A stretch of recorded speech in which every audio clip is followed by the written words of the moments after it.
ઓહો, બા તો બહુ મોડર્ન નીકળ્યા. પણ પીરિયડ્સ ને લઈને એમને ઘણી બધી હજી બી ગેરમાન્યતાઓ છે, જેની વિશે આપણે પૂછીશું ડોક્ટર મહેતાને એના ક્લિનિક ઉપર. તને શું તકલીફ છે બેટા? પેટમાં દુખે છે મને. તો પીરિયડમાં થઈ લાગે છે, એટલે જ આખો પરિવાર આવ્યો છે. પપ્પા, મમ્મી, બા પણ આવ્યા છે. ખૂબ સારું કહેવાય, બા પધારો.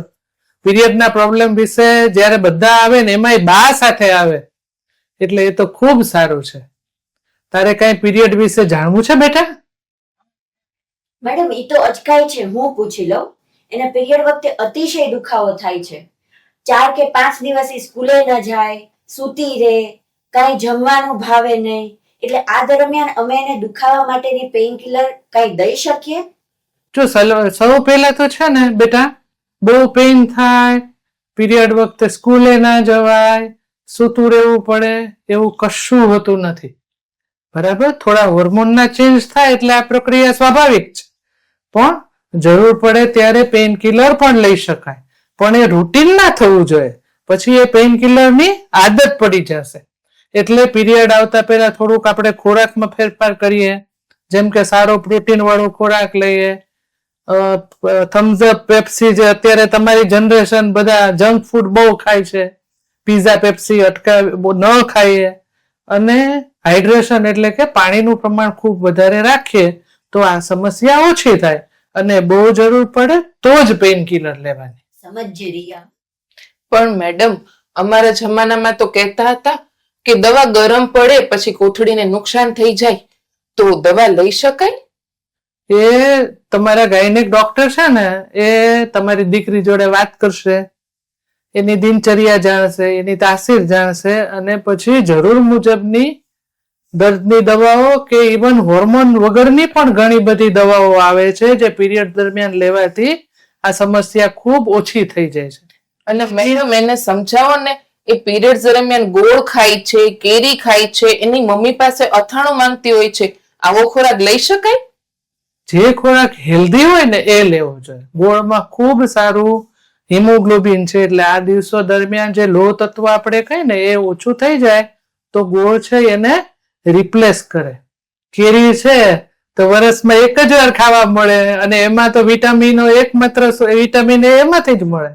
એમાં પણ લોહ તત્વ ખૂબ સારું હોય છે, એટલે એને સૂટ થતું થોડું ઘણાને કેરીથી બ્લોટિંગ થાય, એટલે કે ગેસ ફીલ થાય છે.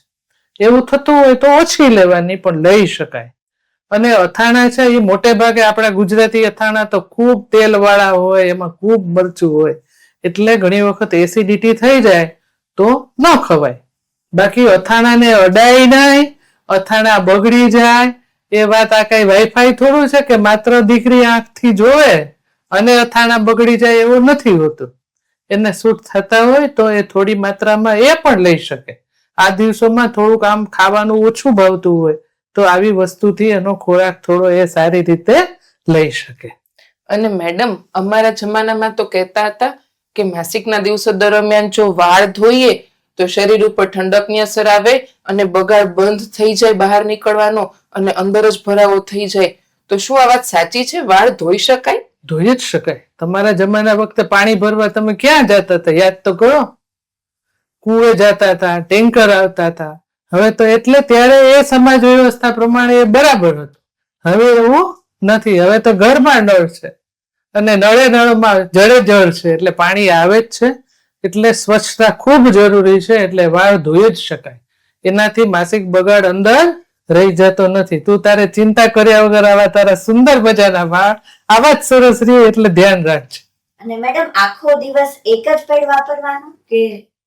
એ ખાસ ધ્યાન રાખવાનું છે. જો આપણે આખો દિવસ એક જ પેડ વાપરીએ તો સાંજ પડીએ એમાં જે બેક્ટેરિયા થાય ને એને તો પોતાનું ફેમિલી ડિનર થઈ જાય.